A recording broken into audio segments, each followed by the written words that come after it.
Hey, what's up, guys? We're going to be changing front brake pads on my 2018 Honda Civic Type R. And as you can see, the first step obviously is to jack up the car. Today, I'm going to be replacing my old DTC 60s with these brand new DTC 70s that I bought. I do know that Hawk sells DTC 80s as well, but those are only recommended on iron and steel rotors.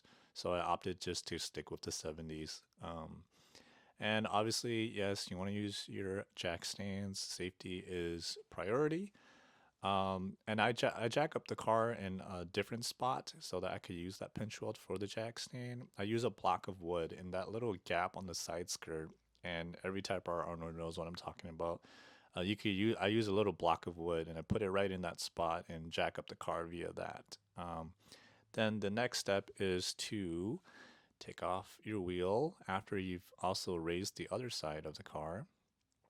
And as you can see, once I get to the last lug nut, I actually hold the wheel upright before I zip it off, because if you don't do that, and I've learned it the hard way, when you zip off that last lug nut, it's going to unseat the wheel, and sometimes the wheel will fall down and the lug hole will catch onto that socket, and it's you don't want to scratch up your $3,000-4,000 rims for sure.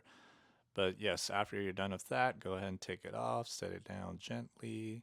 If you really love your rim, then you could put it on top of some cardboard. But here's just some random B-roll of what we're going to be working on or working with, right? Caliper. And don't ask me why there's that big hole behind my oil cooler. That part just kind of flew off, man. I don't know. Track life, right? And then here we're taking off the pins. I'm going to be using a little punch tool with a hammer.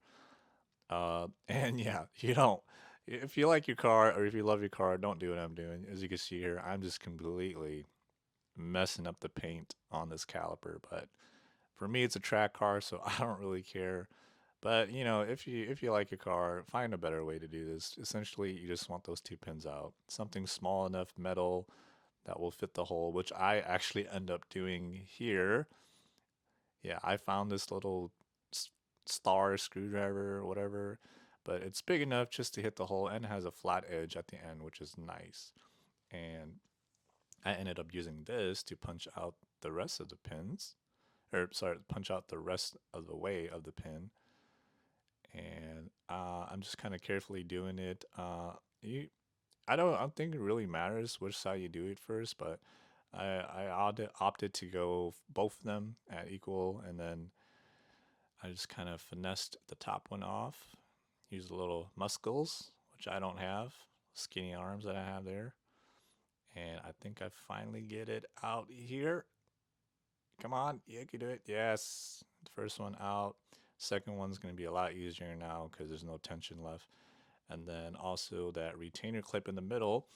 And what I'm doing here in the video is I'm just showing you, remember where stuff goes, right?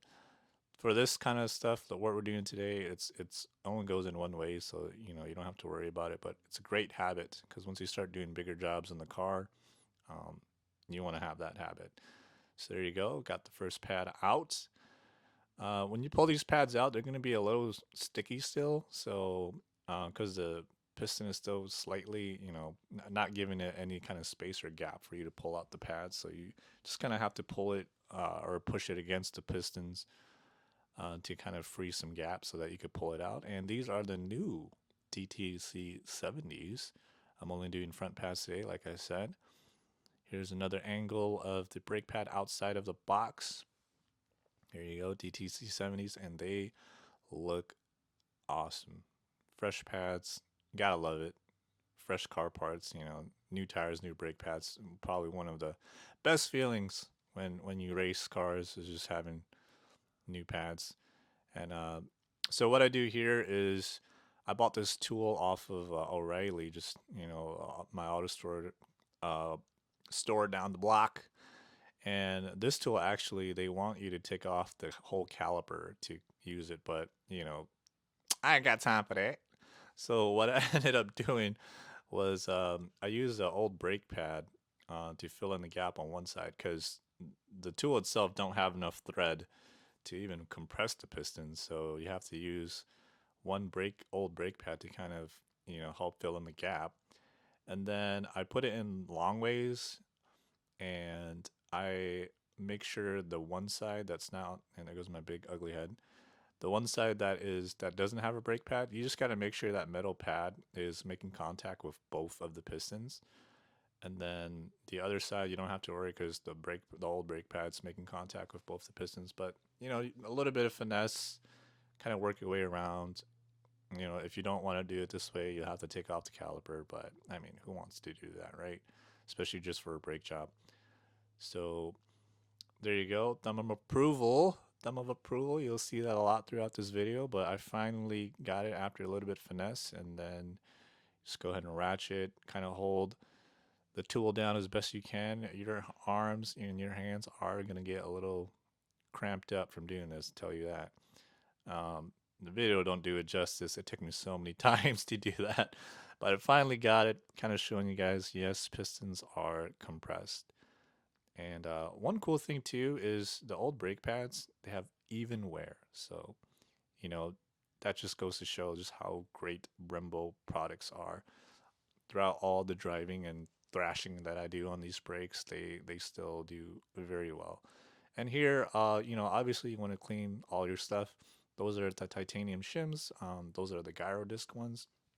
I don't think it really matters what brand you go with. They're all made of titanium. They're all roughly the same price. And you just want to clean it off because there's a lot of brake dust that gets on that, and after a while that brake dust kind of, through all the heat that's right there too, like it'll create some ridges of just brake dust, and it's really hard and nasty. And you just want to clean that off. So I use a little brake clean to kind of loosen everything up, and then I go ahead and use some sandpaper, or you know wire brush or whatever you have. You could use it to kind of clean off that nasty brake dust that kind of coops up on there. But as you can see here, just kind of clean in, and then there she is, looking good, very nice and clean and smooth. That's good. And thumb up approval again. And now we're cleaning the pins, as you can see. Pins, same thing. You want to clean them. Use a little brake clean to loosen everything up, and then with that same sandpaper, you just want to go ahead and get all that loose, nasty brake dust off. What I don't show in the video is I do have some paper towels too on that side, and I actually sprayed everything again and wiped it down, uh, just to make it look clean too, even though it's smooth. And there we go. That's looking good. And don't forget to do the other side. All right. Thumb of approval again. And now the metal clip turn. Again, same thing. Brake clean, and I opt to use a wire brush in this scenario because this one is just a little easier to use the wire brush on. There's more surface area, and um, it's easier to hold because of the ridges in there. And I'm just gonna go ahead and speed this up. This part was a little long. Didn't notice that when I was recording it, but you can see all that brake dust like coming off of that retainer clip. Like that is, yeah, you want to get all that stuff off because if you leave that stuff on over time, like it's gonna build up, right? And there you go. So here's the brake pad. Here is that titanium shim again. And I guess what I'm just showing you right now is the correct orientation, but it's pretty hard to get that wrong. But so here we go. I put a very thin, and when I say thin, I mean thin. Just put on a very thin layer of grease. I use multi-purpose uh, grease. It's the ones I'm using is high temp, and it's a pressure grease, so works for everything really. And I put a thin layer on both sides of the titanium shim, because one side is so that the pistons obviously don't get welded onto the titanium shim. Although I don't think that is possible, but I don't know. I don't know. People just do it, right? So all the cool kids do it. I do it too, but you don't want to put too much grease on there. Because you don't want any of that grease flinging off when the car is in motion and getting onto the brake pad, because you won't be able to brake, right? So I'll put a little grease on the actual pad itself and just a little bit right in the center to act like some glue. So the titanium shim sticks on there a little better when you're trying to maneuver the pad back in, because trust me, that is a pain in the butt. One thing I don't show on camera as well, as you can see, I'm like jiggling it to kind of show you that it didn't fall off with that little grease acting like glue, and the pads are back in. But one thing I don't show on camera is you see those ridges or those alleys right where that brake pad like goes into the top and bottom of the caliper. You want to clean those areas, all right? Because again, brake dust gets corroded and gooped up on there, and and that's the reason why it's so hard to pull out the brake pad and put in the brake pad, all right?